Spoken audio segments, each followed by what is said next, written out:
ये घर की कॉस्ट है वो मान लो 5 लाख है, और ये मैंने प्रीवियस ईयर P4 में खरीदा था, P4 में खरीदा था 5 लाख। ठीक है, अब एक बात समझना, होता क्या है, P4 में खरीदा था 5 लाख में ये वाला घर मेरा।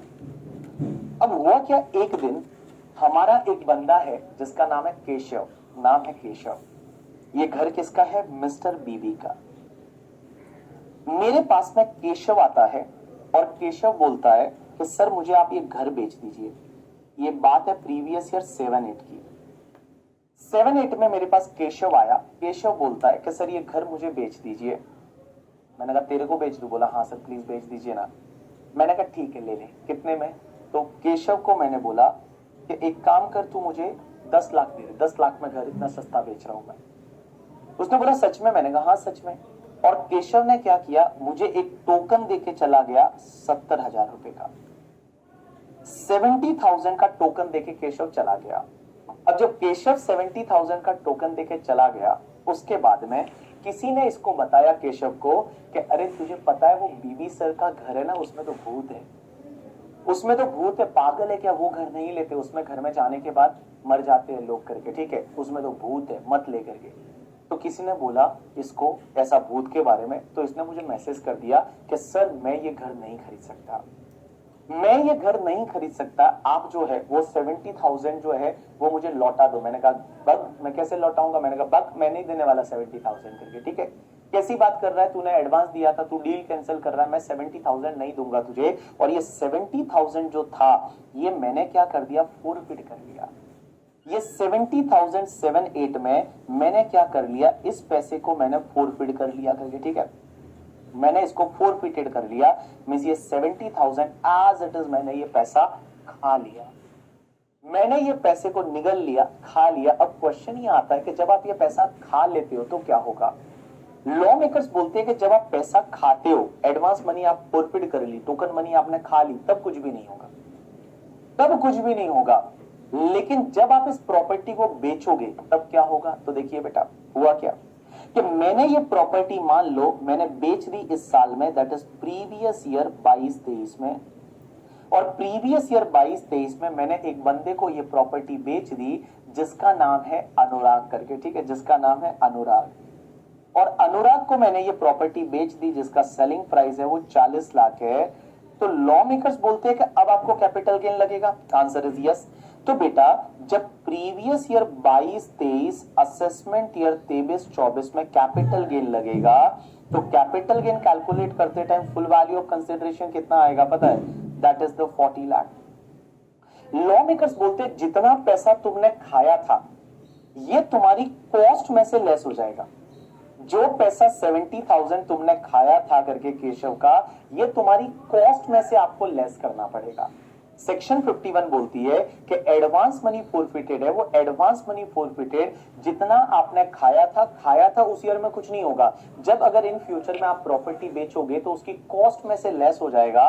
तो एक बात समझिए, यहां पे मैं जब इंडेक्स कॉस्ट ऑफ एक्विजिशन लूंगा, क्योंकि मैंने केशव से पैसा खाया था, तो मेरी कॉस्ट कितनी थी? कॉस्ट मेरी 5 लाख थी, और इस 5 लाख में से मैंने कितना पैसा खाया था? यहाँ पे 70,000 खाया था, ये 70,000 मैंने 7-8 में खाया था, तो 7-8 में जो 70,000 खाया था वो लेस कर दूंगा, और यहाँ 4,30,000 पे इंडेक्सेशन होगा 331, और डिवाइड बाय 3/4 का दैट इज 109, और ऐसा करके इंडेक्स कॉस्ट ऑफ एक्विजिशन आएगा और मेरा लॉन्ग टर्म कैपिटल गेन आएगा।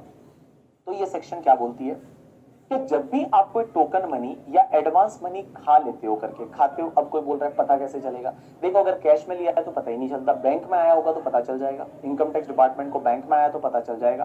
तो अगर कोई एडवांस मनी आप अगर फोरफिट कर लेते हो तो जिस पर्टिकुलर ईयर में फोरफिट होगा उस ईयर में तो कुछ नहीं होगा।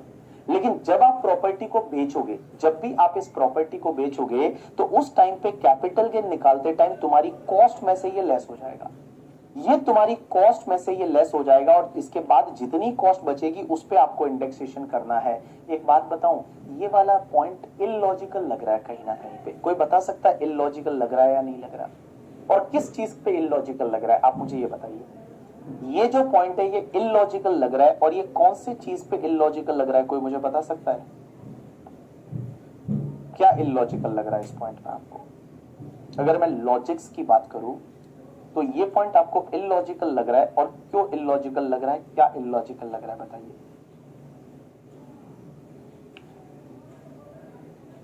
देखिए इलॉजिकल ये लग रहा है, मैं बताऊं इसमें इलॉजिकल ये लग रहा है। एक बात बताओ, ये जो हमने 70,000 खाया, पैसा जो फोरफिट किया, ये तो आपने 7-8 में किया था तान्या, सीधी सी बात है। 7-8 में पैसे का फायदा कब मिला? 7-8 में मिला। लेकिन ये हमारी कॉस्ट कब की लेस कर रहा है? पता है, 3-4 की लेस कर रहा है। ये जो 70,000 है, ये 70,000 हमारी जो कॉस्ट जो लेस कर रहा है वो कब की कर रहा है? 3-4 की कर रहा है। मतलब हमको तो इंडेक्स का बेनिफिट का लॉस हो रहा है।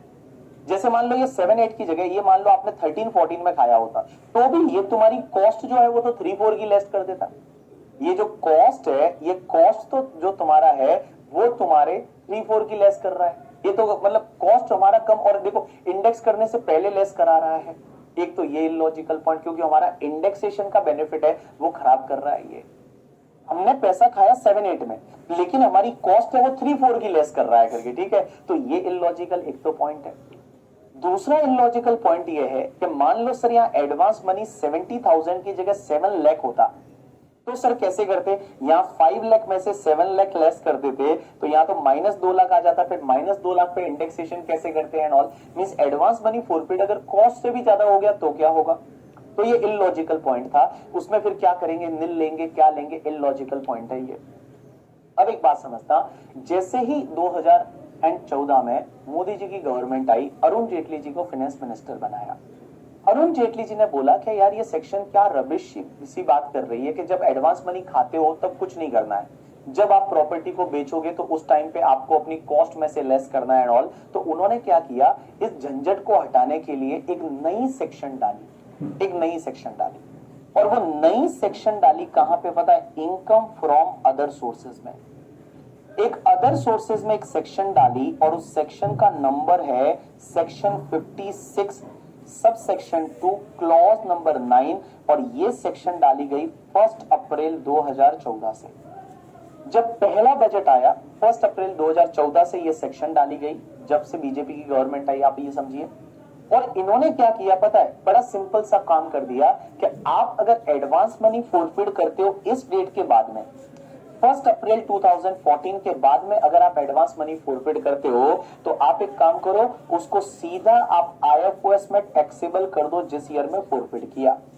सीधा आप आईएफओएस में टैक्सेबल करो, ये कॉस्ट वॉस्ट से लेस करने की जरूरत ही नहीं है। आप सीधा आईएफओएस में टैक्सेबल कर दो। और ये बड़ा लॉजिकल सेक्शन बनाया, बड़ी लॉजिकल सेक्शन बनाई। जो सेक्शन 51 है उसमें इलॉजिकल चीज थी, तो उन्होंने उसको हटाने के लिए क्या किया? 1 अप्रैल 2014 से एक नई सेक्शन लाई अदर सोर्सेज में, capital gain money other sources में। और वहां पे डाला कि अगर कोई आप एडवांस मनी फोरफिट करते हो, अगर आप एडवांस मनी फोरफिट करते हो 1/4/2014 या उसके बाद में, तो जिस ईयर में फोरफिट हुआ सीधा अदर सोर्सेज में टैक्सेबल कर दो ना यार। जिस ईयर में आपने पैसा खाया सीधा आपके लिए अदर सोर्सेज में टैक्सेबल कर दो, वो अदर सोर्सेज में टैक्सेबल कर दो। फिर ये सेल करोगे, कॉस्ट में से लेस होगा, ये सब करने की जरूरत नहीं है।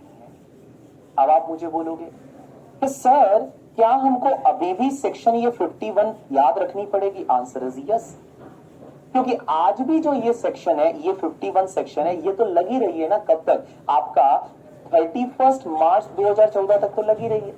मींस 31 मार्च 2014 से पहले का कोई एडवांस मनी फोरफिट है तो आज भी आपको उसको कॉस्ट में से लेस करना पड़ेगा। आज भी उसको कॉस्ट में से क्या करना पड़ेगा? लेस करना पड़ेगा करके, ठीक है। आज भी आपको कॉस्ट में से लेस करना पड़ेगा। जैसे मैंने कोई प्रॉपर्टी 2002 में खरीदी थी, मैंने एडवांस मनी फोरफिट कर रखी है 2010 की, तो वो तो पहले टैक्सेबल नहीं हुई होगी। तो वो तो जब टैक्सेबल नहीं हुई होगी तो उस पर्टिकुलर केस में क्या होगा? आज भी मुझे इस सेक्शन को ध्यान रखना पड़ेगा। कुल मिला के आपको दोनों सेक्शन माइंड में रखनी पड़ेगी। देखिए बड़ा सिंपल है, अगर आपने एडवांस मनी फोरफिट 1/4/2014 से पहले वाला है, 1/4/2014 से पहले वाला है, तो आज भी कॉस्ट में से लेस होगा। और 1/4/2014 के बाद वाला है तो सीधा अदर सोर्सेज में टैक्सेबल कर दो। अगर एडवांस मनी फोरफिट है वो 1/4/2014 के पहले वाला है तो आज भी आपको कॉस्ट में से लेस करना पड़ेगा जब प्रॉपर्टी को सेल करोगे। और अगर 1/4/2014 के बाद वाला है तो सीधा आप क्या करो? अदर सोर्सेज में टैक्सेबल कर दो। तो सबसे पहले आप हेडिंग दीजिए और मैं फिर लिखवाता हूं। अब आपका एक और डाउट ये आएगा प्रॉपर्टी 3-4 मैंने लिया था, ये हो सकता है 93-94 का हो तो। और सर यहाँ कॉस्ट 5 लाख है और मान लो एफएमवी एज ऑन 1/4/2001 है, वो 5 लाख की जगह मान लो 15 लाख है, तो फिर आप एफएमवी से लेस करोगे।